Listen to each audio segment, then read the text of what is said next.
photo by Linda Smallpage.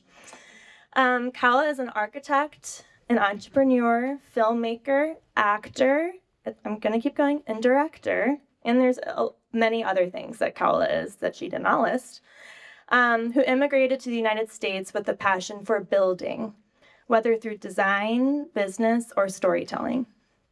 She is the founder of the local Makery. Anyone heard of it? Been to it? Yeah, good. In Tosa.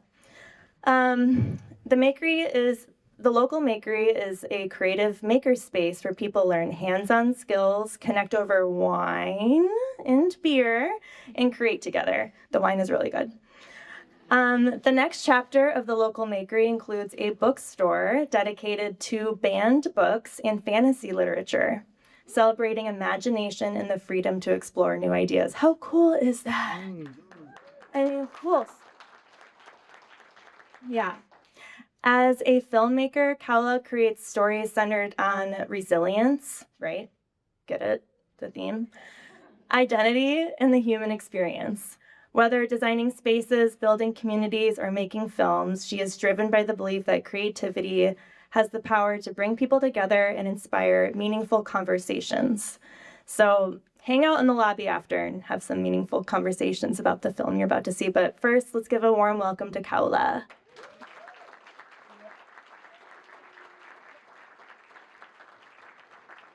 There she comes. Thank you, Khaula. At her photo shoot, I was like, Khaula, you should model. She was like, I do. Okay. Thank you. Thank you for that really nice introduction. I could have put it better. I just want to add, I'm a co-founder. One of my other founders, Tim Walsh, he's sitting in the very back. He's waving. That's him. You can talk to him too. He's better at speaking to public. Yeah. So I want to start with how all started. I'm going to set myself a timer because we have our neighbors and they have to run to a meeting and I really want them to see at least 5 minutes of my film. So we're going to start how it all started. A few months ago, I made a post about immigration and immigrants because I am one.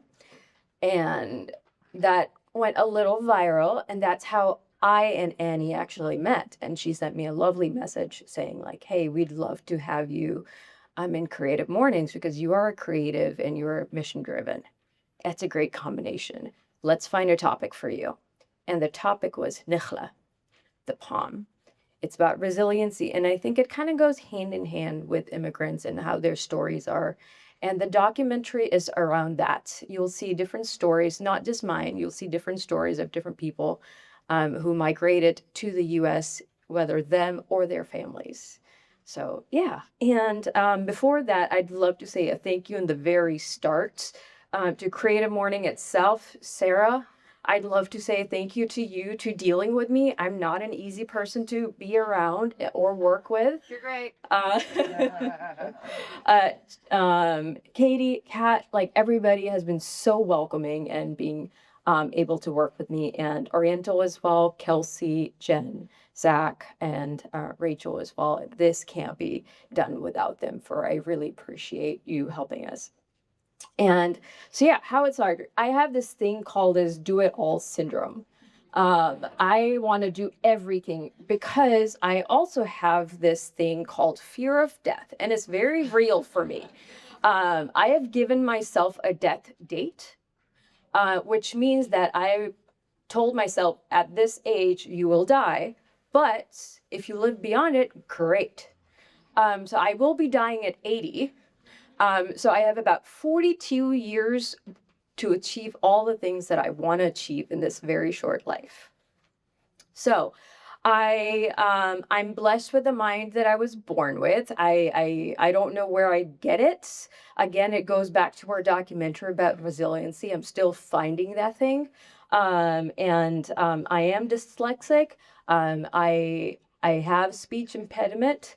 So it takes a lot of courage for me to speak in front of public. When Annie asked me, hey, can you speak for 45 minutes? I said no. I was like, but I can create a documentary for you. and show how I actually feel about everything. I was a polo player as well, the one with the horse. I did that. I was an architect. I did that. And then I got my master's in business. And then I was like, hey, let me create a small business and be broke. So me and my partner moved to Wisconsin from California, and we're like, what can we do? We are in our mid-30s. We need friends because it's hard to make friends. Let's just start a business and create a community through that. And we did create lots of friends, and we're very grateful for all of them. Yeah, so I'm gonna now head to words. Actually, yeah. So with the documentary itself, you'll hear a lot of similar words. After the documentary, going to ask everybody here what were the two common words that we hear. So when we think about resiliency and the topic POM, we hear identity, resiliency, growth, and community. I want to go back over it again and to see what was the main theme of this documentary, because that is the strongest word for me in my life. So let's hit it.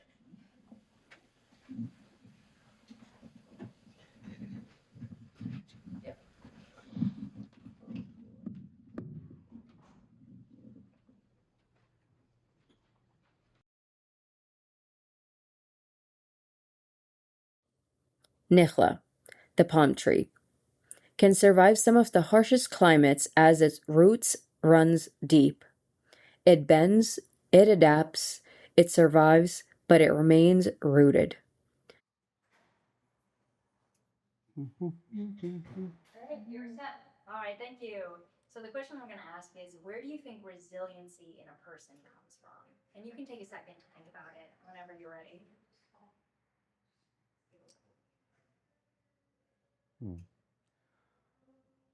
Resiliency in a person. Yeah, that's an easy one. Resiliency comes from being hit in the face and getting back up. And the first time that happens, it takes you a long time to get back up. The next time it happens, you're a little quicker. And then by the time you've been hit in the face 1,000 times, you don't even fall down. I personally think that it comes from hardship and personal challenges that they go throughout their lives. Pause. All cut together. I'm like, I genuinely feel like mine is so dumb compared to hers. Okay, I should just say it. Okay. I I don't know what. I literally was gonna be like, you gotta have a really hearty breakfast.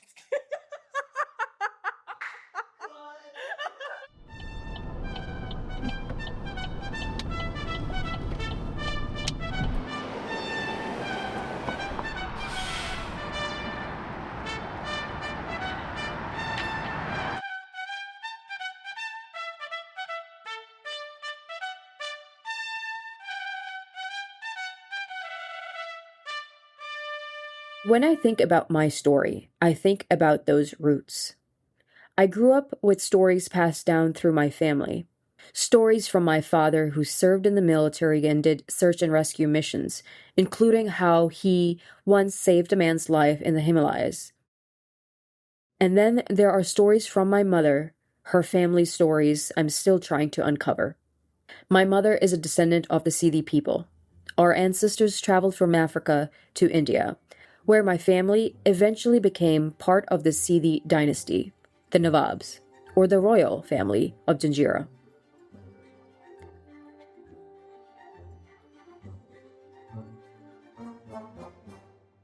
After independence, after the fort was officially handed over to the government, the ruler shifted to his palace on the mainland. उसके बाद में लोगों को तकलीफ होने लगी, तो वहाँ से आहिस्ता आहिस्ता मकान छोड़ के लोग इस गांव में आ गए, मुरुड में गए, आसपास के जो गांव है वहाँ पर सब शिफ्ट हो गए.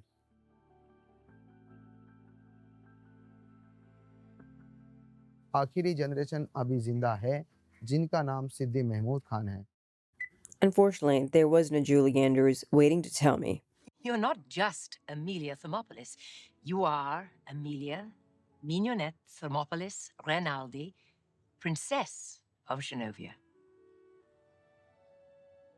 Me? A princess? Shut up! Instead, what I inherited was a much more complicated story. In August 1947, the British left India after more than 300 years. British India was partitioned into two independent nation states, India and Pakistan. India was to remain secular with a Hindu majority. Pakistan was to have a Muslim majority. This is the story of how two countries were carved up in haste by British colonists and how this led to one of the largest human migrations in history. An estimated 15 million people were uprooted as Muslims began trekking to East and West Pakistan, while Hindus and Sikhs went the other way. Between 1 and 2 million people lost their lives due to large-scale religious violence, starvation, and disease. My grandfather migrated from India to Pakistan during the partition, when the British drew a line that changed millions of people's lives, homes, and identities. And as I started researching my family, I've realized how easily our history can disappear. Much of what I can find was written through the British colonial lens, people writing about us rather than by us. And many of the people who could tell me these stories themselves are no longer here. So now I'm searching through photographs, documents, names, and family members, trying to reconnect pieces of a history before they're lost. And that is what Nikhla means to me. Resiliency isn't only about surviving. It's about what we carry forward. Like the palm tree, we can move across oceans, borders, and generations. We can bend and adapt. And our roots remain. And I'm trying to find mine, so that this time we are the ones telling our story. Resiliency comes from being able to acknowledge that you're struggling and explore the resources to overcome the challenges. I think resiliency comes from your lived experiences and what you learn from them.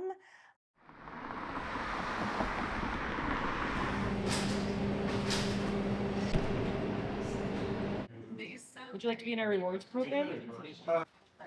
I'm coming. You're like that guy at the counter right now.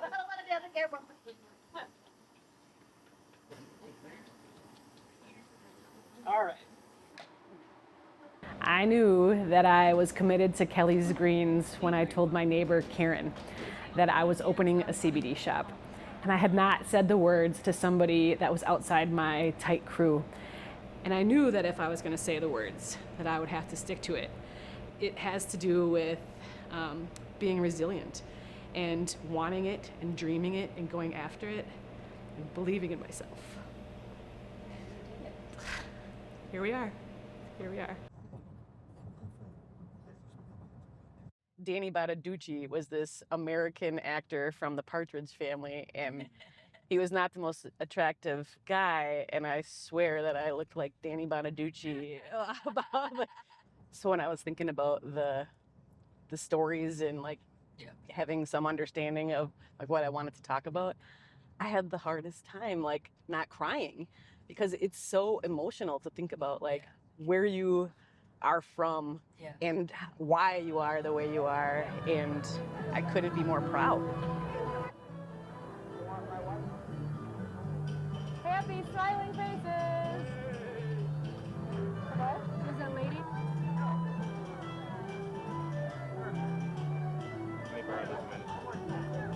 One more time. This shouldn't be.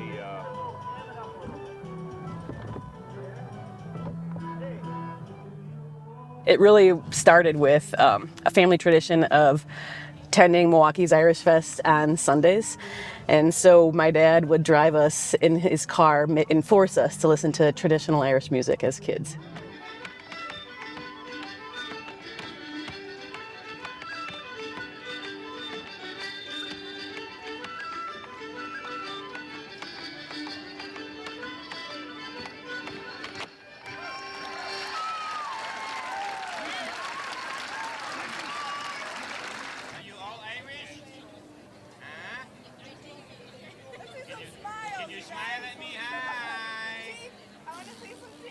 I started hosting this contest where you'd sign up by your age group, And they would host this freckle contest, and it was like the most sunny, bright, hot place on all of Irish Fest grounds. And they would have all of these like red hair and freckle faced kids, and they would crown the champ.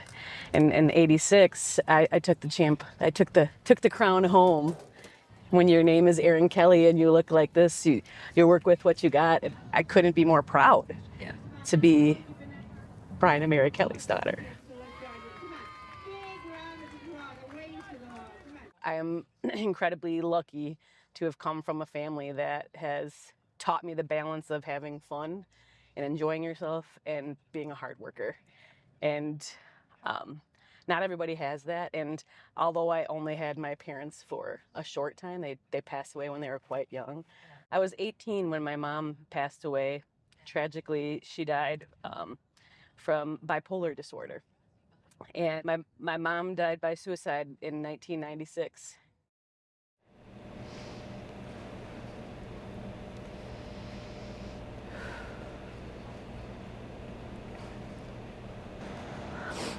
All right. So when I think about success over the years and what that means to me, it's looked so different in different times in my life. And if you ask me what success looked like 10 years ago, I would tell you something completely different than it is now. And success came to me when I had already lost my corporate job. And my 17-year-old nephew, he watched me lose my job and get knocked down and go through this grieving process where I really had to ask myself the question, what it is that I wanted. And I knew that I won when my nephew Gavin wrote his paper, his high school paper, defining resilience, all about me. And that's what winning is, and that's what success is. Because it doesn't matter how much money you make. It is all about the memories and the people you touch throughout your life. It has nothing to do with your title, it has nothing to do with your paycheck. And winning and success was when my nephew wrote his paper all about me, losing my job and building my cannabis boutique and cafe.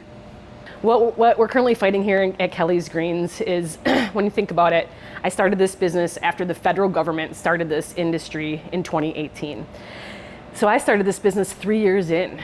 3 years in, 36 months of experience. This was a thriving industry and had my interest. And I wanted to be part of bringing cannabis, safe, legal, tested cannabis to Wisconsin. We will never live in a world without cannabis. We never have and we never will. And cannabis is a plant that has helped so many people over so many years, and it's not anything to be afraid of. This is medicine that helps us feel better. And Wisconsin deserves better. We deserve to have a regulated plan that protects us and ensures that businesses like Kelly's Greens and the others are doing the responsible things in third-party testing. I will fight to keep these products legal here in Wisconsin because it's the right thing to do, and it's best for our community, and it's worth fighting for. I think resiliency comes from within us. You know, it's the way that we react to things, the way that we continue to carry ourselves, even though, despite what happens to us, or despite what our circumstances are, how inequitable life might be. It's our reactions to that. Khaula tree is known for its being able to survive conditions that many things couldn't survive, yet still bear fruit. And I think that's representative of the Palestinian people, that and me as a Palestinian, and my family and what they've gone through and what our people have gone through, in the sense that we've endured, we've been resilient to the conflict. We've come to this country. I was born here, my family immigrated. I don't know that, you know, there was an intention to move full time. They came here because of opportunities due to the conflict and the in Palestine. Some of the stories began, I would say, with the Nakba, otherwise known as the catastrophe, that happened in 1948, where 750,000 Palestinians were displaced. Hundreds of villages were massacred. I start with that because my parents were actually young at that time. And we would hear stories, specifically my mom would tell us stories of families that they would see just kind of walking with like a suitcase or a knapsack or whatever, because it's not like the people were able to gather stuff up. It was very sudden. At the time, she didn't know, like, oh, who are these people and what are they doing here? But her family would have people staying at their house because they didn't have a place to stay. Learning about the Nakba at a young age, learning about what happened to your people, your relatives, things like that at a young age, always had caused like certain triggers. I don't think people really understand the life of an immigrant and what they have to go through, especially when it's a different culture and when things aren't as known as they are now about cultures, because there wasn't that much diversity, or there weren't, other Arabs or Palestinians or Muslims around. And so you look different, the tone of your skin was different. If you were wearing hijab, you obviously were identified as different. But I've always identified as a Palestinian American. I'm proud of my heritage, and I'm proud to be an American as well. But I do like to include both, and for a reason that I want people to know. I want people to ask questions. I want to be able to explain, because so many people haven't met Palestinians, and prior to the genocide that's taking place, many people didn't even know, anyone that was Palestinian or where Palestine was. So I think I'm very intentional when I tell people that I'm Palestinian. The decision of the chief of police to participate in a police training exchange in apartheid Israel raises significant ethical and moral questions, especially considering the fact that there is an active investigation against the apartheid state that is under the most public and intense international scrutiny for actively committing a genocide. This in and of itself is a rejection of the very human rights MPD officers are sworn to protect. This isn't a routine training exchange. By traveling to an apartheid state, the chief has aligned our law enforcement with a government whose top leadership faces arrest warrants issued by the International Criminal Court for war crimes and crimes against humanity. What people fail to realize, and I think they're starting to realize it a little bit more now because of what's taking place in the world, is that when there's an injustice happening elsewhere, if you stay silent about it, it will eventually come here and affect you.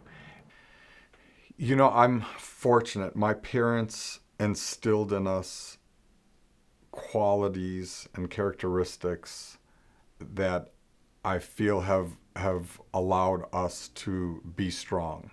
They were very strong-willed, and they taught us to be strong as well.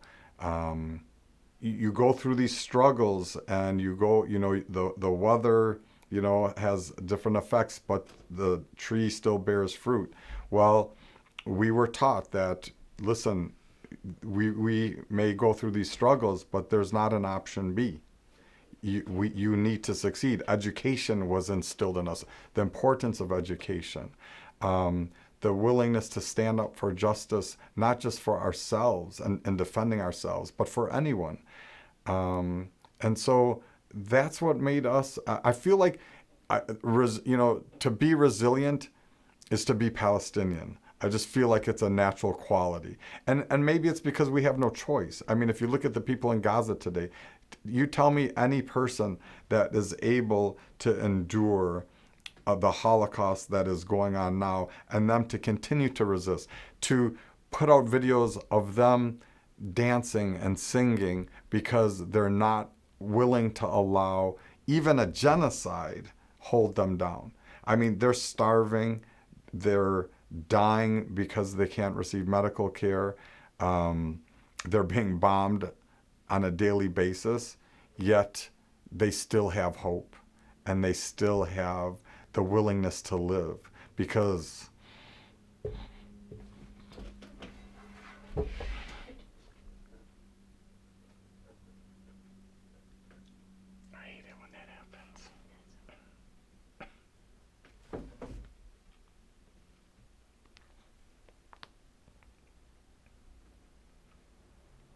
Give me a second.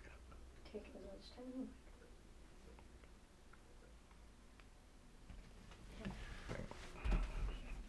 Do I just continue to carry on in the thing? Okay. The like belief that things will change, that you can make change, and to not accept being less than anyone else. Everyone has a right to self-determination. You know, everyone has a right to freedom. Everyone has a right to live in peace, and to accept anything less is not acceptable to us. And so we will continue to fight for that. I think resiliency in a person comes from the inherent challenges that we face throughout our lives. I think our challenges make us really special. And I think the resiliency comes from every single one of those piled up. Oh gosh. I think resiliency in a person comes from their gut and their lived experience. Mother who lost her only son in a triple homicide spent years not knowing how to move forward. Now her purpose is to give other survivors their own voice. My son was murdered. Deborah Gillespie's son was 22 years old, a recent college graduate out celebrating his new job with two friends. The three men were killed in 2003 for being in the wrong place at the wrong time, caught in the middle of a domestic violence incident. But that's not what Deborah heard when she learned of his death. As I'm standing on the sidewalk, I hear the TV player, must have been gang or drug related. How dare someone automatically stigmatize him because he was an African American male? Deborah says despite correcting those reports, for years she struggled with her son's murder.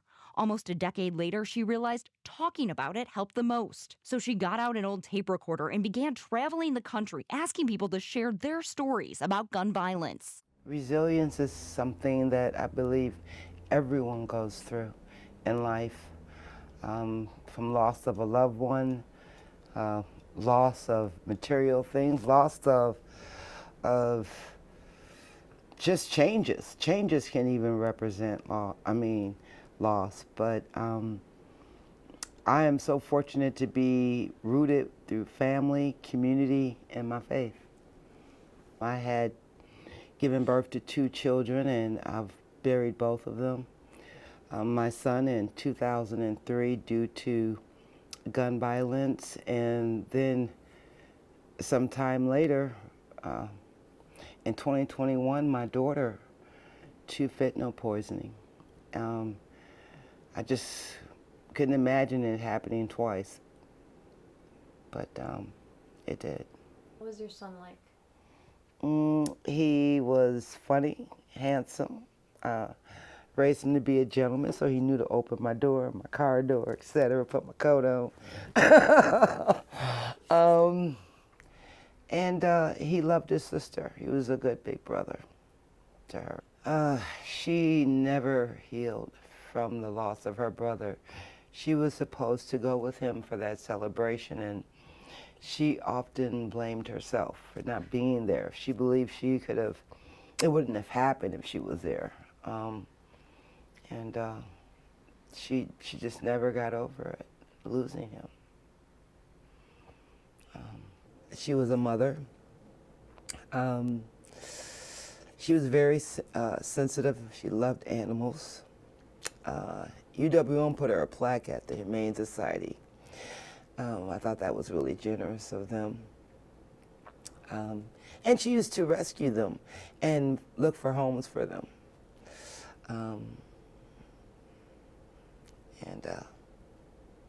And she was a good mom.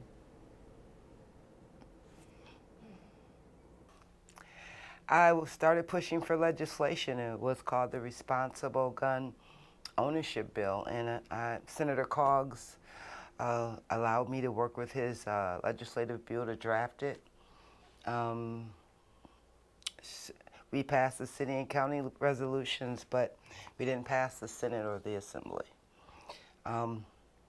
But those were things that I just started attacking that I felt contributed to his death. And I think what helped me was when I finally broke down You know, I was working full-time for the state of Wisconsin with Department of Corrections and advocating full-time, but I wasn't dealing with the loss.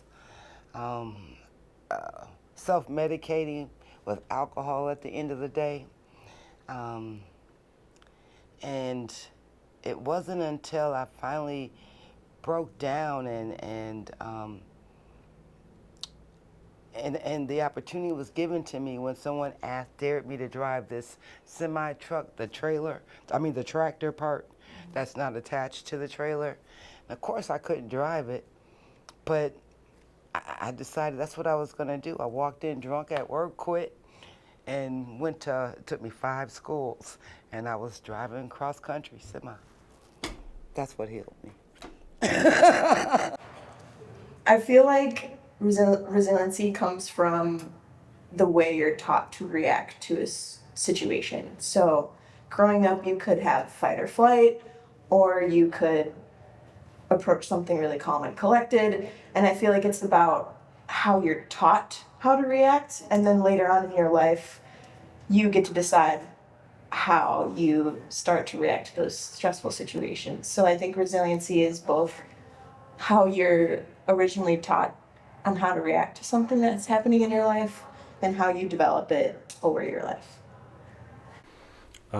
Nikhla represents a lot when it comes to my story as a first generation born Palestinian of 2 immigrant parents that came from West Bank. Myself, but I represent my parents' story and like what they went through and the hardships that they faced. My parents both came here from West Bank in order to give me and my siblings a better life. So my story doesn't just represent me, it represents generations and generations of trauma and the hardships that we've endured.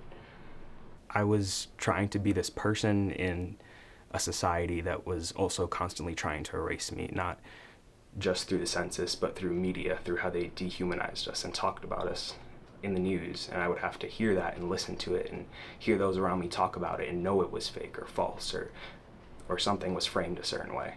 I make music, I rap, I sing. A lot of my music up until 2018, 2019 was strictly about the emotions and like the stuff I was going through. Sadness, anger, love, relationships, friendships. And whether I knew it or not, the whole time, I think I was being affected by being in diaspora and I didn't really pick up on it. I lost my brother when I was about 21 years old in 2021. My older brother passed away from a brain aneurysm. And he was someone who, as a child, I modeled my entire life off of.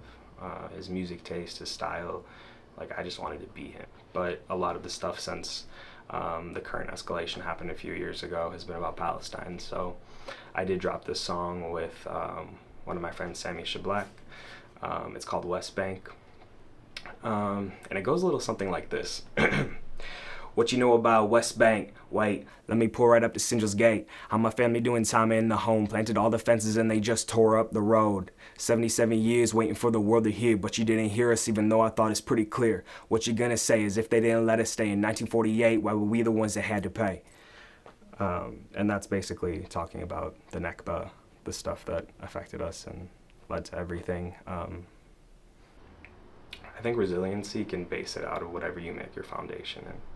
And I think a lot of healthy resiliency is based in community, love, advocation for each other, and showing up. Resiliency is something that is spiritual, that is tapped into based on the small moments that you choose yourself. I think it comes from your muscle memory. Remembering the last time you pulled yourself out of a well, even if it's not like cognitive memory, your body remembers it and knows that you can do it again.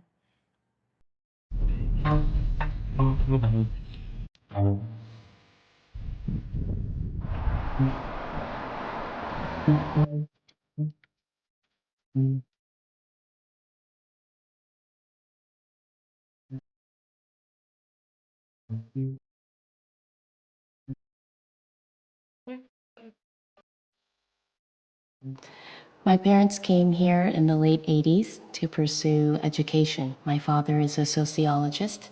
He still works at the University of Wisconsin today. And my mother, who was involved in her church, music, and actually was a textiles major. When my sister and I were old enough to take care of ourselves, she went back to school and received her degree in music education. And she's been a music teacher in public schools for many years and still teaches music to this day. Seeing education not only as a tool for opportunity, but as a way to strengthen democracy.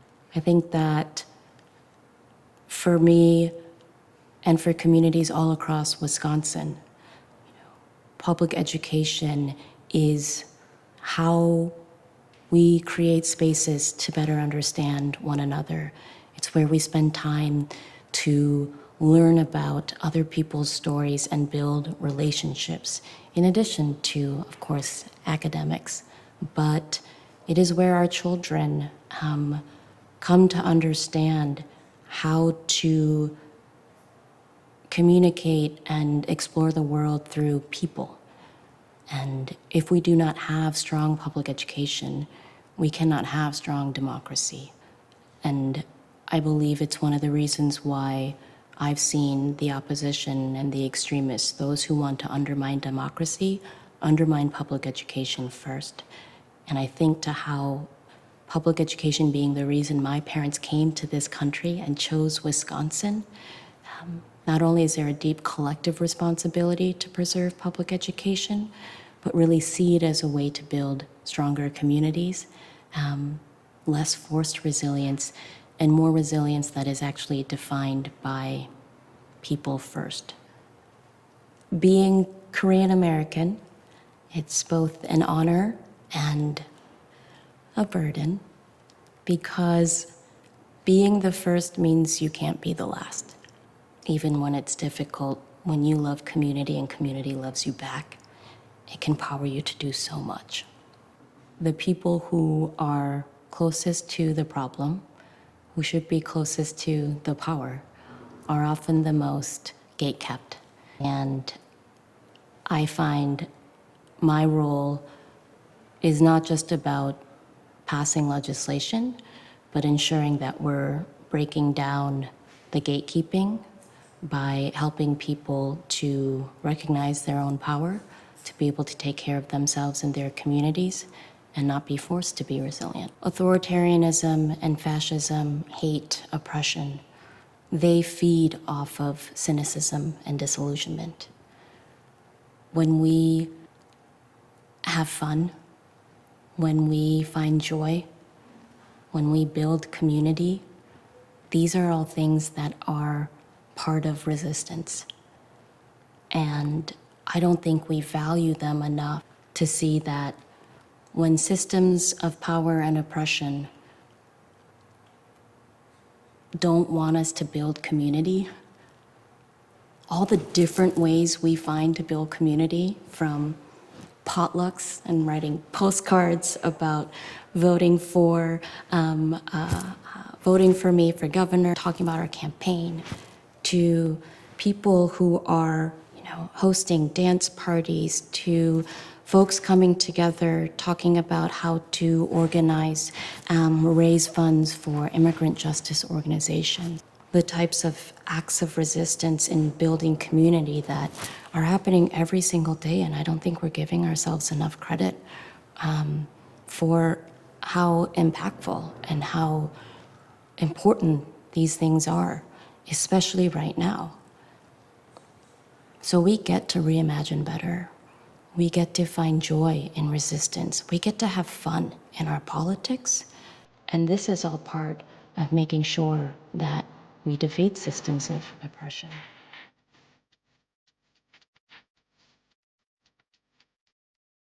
I feel like really resiliency comes from learning how to react to something. So whether you were taught growing up, fight or flight, or maybe how to react to something calm or how to react to something with an action item, Oh, Should I redo it? Sorry. That was a great answer. We're gonna. You were like in the middle of a great answer. It was.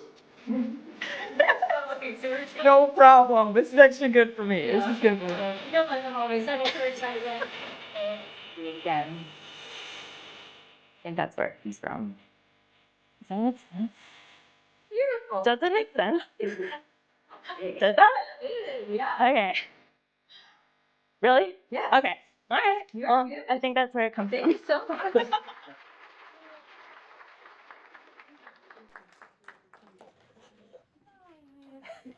Thank you, Khaula. Wow. I cried again. Did you guys cry? Yes. Hopefully laugh too. Yeah. Wow. Okay. Can I ask you? We only have time for one question to answer, and sorry, guys, it's my question. So when did you start making? Because we got coffee when in like April. Yes. Yeah. So then when did you start making the documentary after that? A month and a half ago, because I'm a nest. A month and a half? Yes, I created this film because when I got the topic, it was about a month and a half ago. And we reached out and she's like, I have a perfect topic for you. And I was like, great. And that's when I was like, you know what? Let me just create a documentary about it. And I selfishly don't like shining light on me all the time. And I know these amazing people in the crowd, and some of the people that you saw on the screen are in the crowd. I'd love for you to chat with them and get to know their stories further as well. So I want to shed some light on their stories. I think it's just the two things that I hear. I know we don't have time, but the two things that I keep hearing from everybody's answer is education and community.